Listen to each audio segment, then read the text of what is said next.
Seconda giornata oggi delle giornate della Fondazione Empedocle organizzate dall'omonimo Liceo Classico, giunti alla sua ottava edizione, che si caratterizza per i tanti luoghi della città che vengono adibiti a sede di convegno.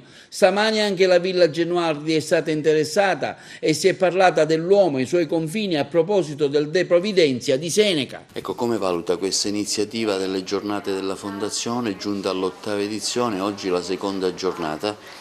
La considero un'iniziativa significativa, a mio parere anche molto stimolante per gli studenti di liceo, perché è una iniziativa che consente a chi svolge studi classici di individuare il nesso che esiste tra la cultura classica e la realtà moderna. In particolare, per me che mi occupo di diritto penale, questa connessione, che a volte non è del tutto chiara a chi dall'esterno osserva le questioni penalistiche ed è abituato a concepire il diritto penale semplicemente come un aspetto della cronaca nera che si legge sui giornali, per me in particolare appunto questa giornata costituisce un'occasione per individuare in che modo le teorie sullo Stato o in generale le teorie del diritto che trovano origine nel mondo classico abbiano delle ricadute anche sulla realtà giuridica contemporanea e perché no anche in materia penalistica.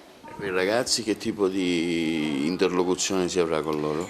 Io spero che sia una interlocuzione dialogante, cercherò il più possibile di rendere evidenti questi nessi senza ovviamente approfondire eccessivamente alcuni aspetti tecnici di mia competenza che non rientrano però nelle competenze di uno studente di liceo. Mi auguro che il confronto sia abbastanza vivace.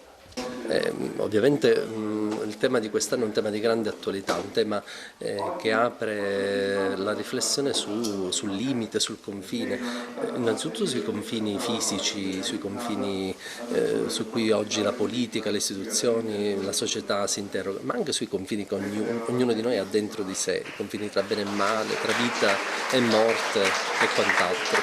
Quanto è importante anche per l'aggiornamento culturale dei ragazzi? Direi oggi più che mai importante, perché i ragazzi riflettono senza limiti. La società globale, internet ci abitua a una sorta di idea illimite, di un'idea illimitata. Il limite in realtà fa parte della nostra natura umana, quindi credo che sia importante riflettere sul limite. Questa è la caratteristica delle giornate Empedoclé, essere itinerante, nel senso che molte zone della nostra città e molti luoghi che architettonicamente hanno un rilievo notevole sono interessati, quindi simultaneamente ci sono in questo momento altri momenti di incontro, ci saranno nel pomeriggio, il che rende tutto più brioso e anche più interessante. È l'ottava edizione, dicevo poc'anzi nell'overview dei lavori, che quando si parla di liceo classico, il liceo che ho frequentato e che sono stata rappresentante istituto e quindi allieva che veramente molto ho sentito l'essere liceale, si ritiene spesso che le materie di approfondimento siano assolutamente avulse alla realtà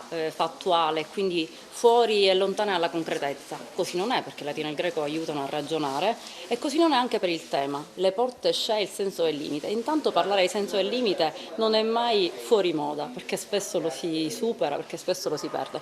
Le porte Scepo erano le porte che delimitavano la città di Troia, quindi porte che per la loro conformazione riuscivano a essere più resistenti agli attacchi stranieri. E in questo momento storico parlare di limiti, di porte, di confini, di timore dell'invasione, di legittimo diritto a migrare, io non penso ci sia argomento più attuale di questo, quindi ringrazio anche per la capacità, non solo per l'organizzazione, per la capacità della Fondazione, del Liceo Classico Empedocle, ai docenti e alla professoressa Sermenghi in primis, per la capacità di individuare un argomento così storico, così classico, ma così attuale come quello di oggi.